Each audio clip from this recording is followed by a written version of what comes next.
At last, at the end of this first series of A Survivor's Guide to Hell, we get to ride in Harley Heaven, California.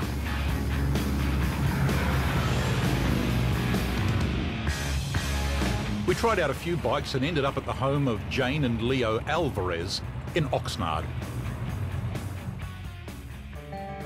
These guys are retired law enforcement officers. Jane has fought big battles all her life. Major problems giving birth to her own kids were just the start. We don't look at it as saving one child at a time. We're looking at saving millions. Take me through. Now Jane and Leo are on a mission, a quest to get Americans to take a major social issue more seriously. These are child killers. And that's exactly what I call them, child killers. And I found that prosecutors do not want to prosecute women because if they get on a jury, many times the jury cannot convict a mother. They can't believe a mother would dip their child in scalding water, put their child in a microwave, break their bones. This is one determined lady. Some of these guys kill their babies or kill babies because they are the boyfriends of the woman and the baby's in the way and they'll kill these kids. The last one was a meth addict. Look how young she is. From her clothesline of children's outfits, each representing a murdered child, to her grueling Facebook pages, Jane Alvarez is one of the most passionate people we've ever met. Every one of you have a voice. Every one of you have a voice. I started writing letters, and they would call me and say, we can't print your letter, it's too graphic. And I said, well, child abuse, but we use the word cruelty, is graphic. That's what's happening to these innocent little children. This one haunts me. This is a child that was beat so severely simply because he was a stepchild. The stepdad didn't like him because this child was created by the loins of another man. He had bites on his face, his ears. You can see chunks out of his ear missing, a beat, burned, has a little broken hand here. Look at the swelling of this child's hand. And what haunts me with this child is the look he's giving the adults trying to protect him right now. He doesn't know what they're going to do to him. So that's terrorism in its purest form. We're raising the awareness of child cruelty, and we're displaying the Traveling Children's Memorial Wall of Tears that's going to be escorted by Bikers Against Child Abuse. So the wall will be 7 feet tall, about 25 feet long, and will have two 52-inch TV screens on it that will scroll the names of the children killed by their caregivers. After adopting 3 badly abused children, Jane kept going, outraged at what she saw as crazy decisions to send badly beaten children back to their parents, even when it was clear the parents were the abusers. Where's Mario? When she took up the case of little Mario, sent back by California Child Services to a mother in Mexico who'd mistreated him hideously, she beat him so severely when he was 17 months old that he sustained a brain injury. she took out a mortgage on her own home to try to fight to get Mario back to safety. I challenged the system. We received a death threat. I had my tires slashed twice, and I was spammed with thousands of porno. The subject line said, Andy thought you might like this. Andy was the attorney that represented Mario. Someone didn't want me to pursue this case.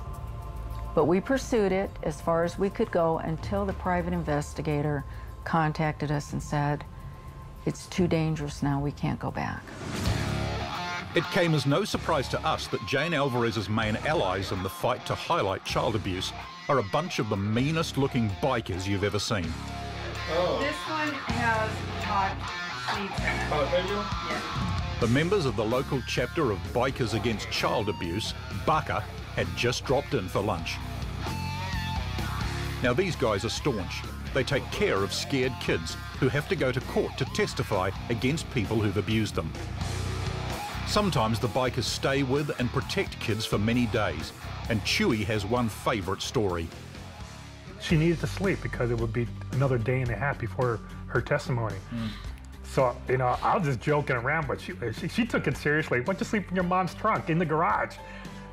That's a good idea. So we popped the trunk open. We made a nice, comfortable sleeping bags and cushions and stuff in there. And 2 days in a row, she stayed there and slept like a baby. She actually moved all the furniture out of her room because she was afraid to have anything that somebody could hide behind. Yeah. Good. And she was up and down and up and down, hadn't eaten in days, and was just totally, you know, terrified because the Perp's family were present in the neighborhood and making threats to the family and stuff. So you guys are almost providing just first thing we do is we call the police. Right. This is what we're doing. And they come out, and it's usually fine with them. It's just, if there's any problem, give us a call. You know, the other little side benefit to that whole thing was there was a lot of drug dealing going on in the neighborhood. That stopped. It just stopped, yeah. You were saying that one of the things you do is that you actually accompany young people to court? Yeah, we escort them to court. We'll go to their house and escort them. If they ride, they can ride on the back of the bikes. But you lead the car, lead the family to the courthouse and hang with them through the whole day. If they want us to go in, we go in with them. If they don't, because they're afraid of having a bunch of people hearing them, the testimony and stuff like that, we'll wait outside the courtroom door for them. Fantastic. There'd be a few nervous defense lawyers, wouldn't there? Watching the local chapter of BACA show up. I know the first one, excuse me. The first one I went to, we actually walked in, and as soon as the prosecutor saw us coming in, because the phones were ringing, saw us walk in the courtroom, they immediately moved the perp behind a big old glass cage and kept him in there the whole time, so we wouldn't have any access to him. But yeah, it does raise some eyebrows, and it's hard to get into because judges look at you going, what are these bikers coming in my courtroom for? For Jane Alvarez and those she works alongside, bringing awareness, this is a battle in which she will give no quarter. She says it all began for her when the smallest and most vulnerable of the abused children she adopted taught her a mind-boggling lesson one day. Jane had rescued Kenny from parents who'd terrorized him.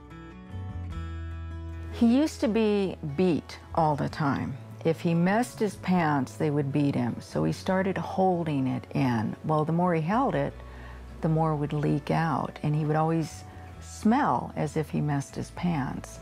When I was getting ready to take Kenny, who was only 18 pounds, over 5 years of age, to the doctor, and he had a problem of encopresis where he would mess himself quite often. And I was getting ready to go out the door, and he had messed himself, and I was in a rush, and I had to take him into the restroom and change his clothes again. And I became irate, and I literally screamed and said, "Kenny, get in that bathroom now."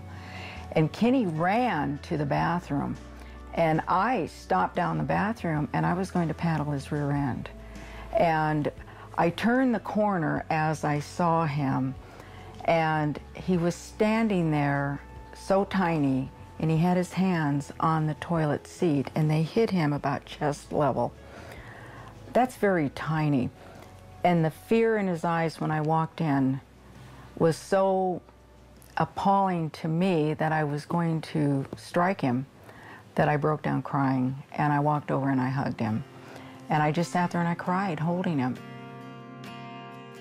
Kenny and his fellow adopted siblings have grown up strong and well in the Alvarez home. Leo Alvarez is his wife's #1 supporter.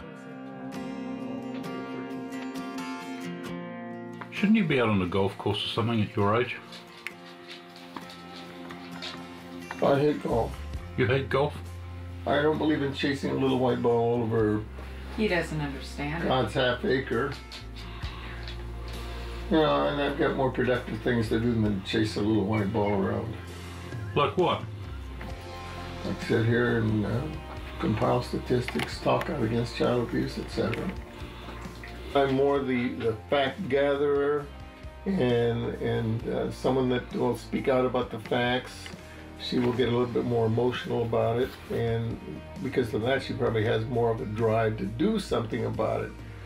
And I'm more geared towards educating people, and through education, maybe empower them to do something. whereas Jane is going for the throat. Going for the throat and going for our brains as well, rolling out graphically long lists of names that show the extent of the problem. This is only 2 months worth. When you woke up this morning, 2 children were killed by their caregivers.